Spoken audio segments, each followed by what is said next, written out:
For more on tonight's vote, I want to bring in Democratic Congresswoman Pramila Jayapal, chair of the Congressional Progressive Caucus. Congresswoman, thanks so much for joining us. Thank you for having me. You have publicly stated that you are voting no on this debt limit deal. Last night, we had a Republican Congresswoman, Nancy Mace, on the show. She's also a no as well, but for quite very different reasons. So I want to ask you the same questions that we asked her. This bipartisan deal has concessions from both sides. What is missing from this deal that could turn your vote around? Well, I think that the key thing here is that this never should have been a hostage-taking situation. This was a deal that was negotiated with a gun to the American people's heads. And the stated reason that Republicans did this is because they said they wanted to cut spending and cut the deficit. That is not what is happening in this deal. They are actually increasing Pentagon spending, which is the only agency, by the way, that has never been audited. And we shamed them into increasing spending for veterans. That's a good thing. But they are cutting the money for the IRS to go after wealthy tax cheats. And they are kicking poor people off of SNAP benefits. They are hurting environmental justice efforts across the country. So they got ideological principles in that hurt poor people and working people and force them to bear the brunt of continuing to give wealthy people tax breaks.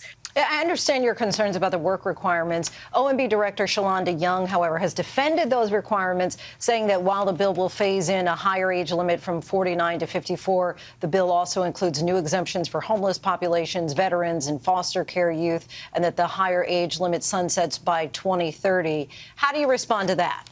You know, what's happening is to say a certain number of people are eligible, the same number of people are eligible, is very different than saying who is getting kicked on and how we're going to get some of those new people that are exempted back onto the rolls. And so I'll give you an example. The people that we're kicking off are already on food stamps. They are no longer going to get them. The new people that are exempted, and it's a good thing that we got those exemptions in, but that includes, as an example, homeless folks, including homeless veterans.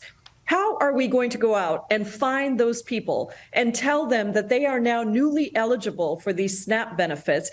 As you're well aware, the deal is most likely going to get the yes votes that it needs from moderate members of both parties. Would you say that a bipartisan deal is a good thing, by and large, if it avoids a catastrophic default?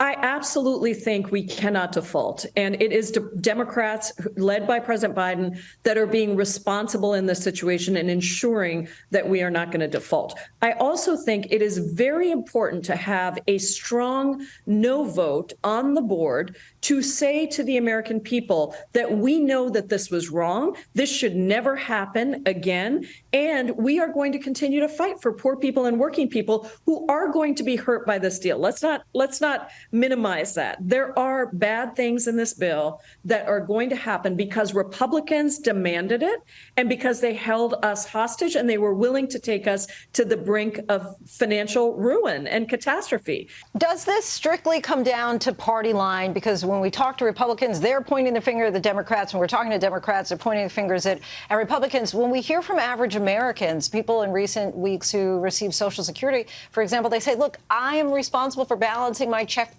at the end of the day. Why do we hold our politicians to some kind of different directive?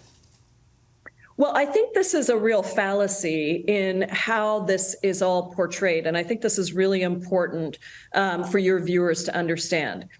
What Republicans have done is they took a negotiated budget agreement that goes through a negotiated process. Republicans and Democrats agree. We all vote on it. We pass that through. And then the debt ceiling is essentially to allow Congress to implement that. There is a separate negotiation process for the budget.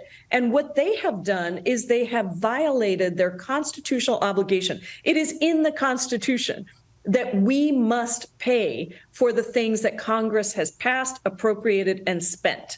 That is what we do as a body. And just last question for you, Congresswoman. Bottom line, despite your no vote, do you believe that this deal will pass in both the House and Senate?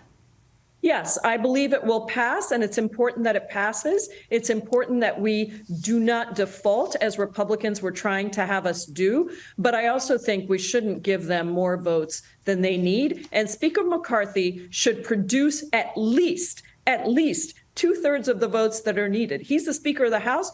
He negotiated this deal. If he can't hold 2/3 of his conference and he requires more and more Democratic votes, then I don't think he should be the Speaker of his party if he can't even get the votes to pass it. Congresswoman Pramila Jayapal, we so appreciate your time. Thank you for coming on the show. Thank you. Hi, everyone. George Stephanopoulos here. Thanks for checking out the ABC News YouTube channel. If you'd like to get more videos, show highlights, and watch live event coverage, click on the right over here to subscribe to our channel. And don't forget to download the ABC News app for breaking news alerts. Thanks for watching.